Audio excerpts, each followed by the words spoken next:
రేవంత్ పాలనలో పోలీసులు రెచ్చిపోతున్నారు. కాంగ్రెస్ కక్షపూరిత రాజకీయాలతో విపక్ష నేతల్ని టార్గెట్ చేస్తున్నారు. లగచర్ల ఘటనలో మాజీ ఎమ్మెల్యే పట్నం నరేందర్ రెడ్డిని పోలీసులు అరెస్ట్ చేశారు. హైదరాబాద్ కేబీఆర్ పార్క్ దగ్గర నరేందర్ రెడ్డిని పోలీసులు అదుపులోకి తీసుకున్నారు. అనంతరం వికారాబాద్ డీటీసీ సెంటర్కు తరలించారు. అయితే పట్నం నరేందర్ రెడ్డి గత 3 రోజులుగా తీవ్ర జ్వరంతో బాధపడుతున్నట్టు తెలుస్తోంది. అటు నరేందర్ రెడ్డి అరెస్టుకు నిరసనగా కొడంగల్ నియోజకవర్గ వ్యాప్తంగా సీఎం రేవంత్ రెడ్డి దిష్టిబొమ్మల దహనానికి బీఆర్ఎస్ పిలుపునిచ్చింది.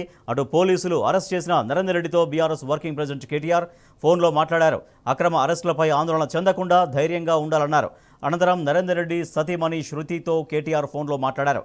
మీ కుటుంబానికి బీఆర్ఎస్ అండగా ఉంటుందని భరోసా ఇచ్చారు.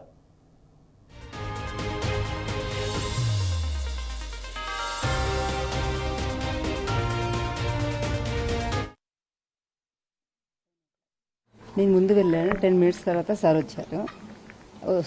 పార్క్ ఎంటర్ అవుతుండగానే అరెస్ట్ చేశారు. నేను ముందుగా ఉన్నాను, నాకు తెలియదు, నాకు ఎలాంటి ఇంటిమేషన్ లేదు. వాళ్ళు ఎలాంటి ఇంటిమేషన్ లేకుండానే అరెస్ట్ చేశారు. ఎవరు లేరు. తనే డ్రైవింగ్ చేసుకుంటూ వెళ్తున్నాడు. మార్గ మధ్యంలోనే ఆపేశారు. ఆపేసి అరెస్ట్ తీసుకొని వచ్చారు. మాకు ఎలాంటి విషయం తెలియదు. సార్కి సంబంధించి మెడిసిన్స్, డ్రెస్సెస్ పంపించారంట. హెల్త్ 3 డేస్ నుంచి ఫీవర్ ఉంది. ఎలాంటి ఇన్ఫర్మేషన్ లేదు మాకు ముందుగా. 7 o'clock నేను ముందు వెళ్ళాను. 10 మినిట్స్ తర్వాత సార్ వచ్చారు. పార్క్ ఎంటర్ అవుతుండగానే అరెస్ట్ చేశారు. నేను ముందుగా ఉన్నాను, నాకు తెలియదు, నాకు ఎలాంటి ఇంటిమేషన్ లేదు. వాళ్ళు ఎలాంటి ఇంటిమేషన్ లేకుండానే అరెస్ట్ చేశారు. ఎవరు లేరు. తనే డ్రైవింగ్ చేసుకుంటూ వెళ్తున్నాడు.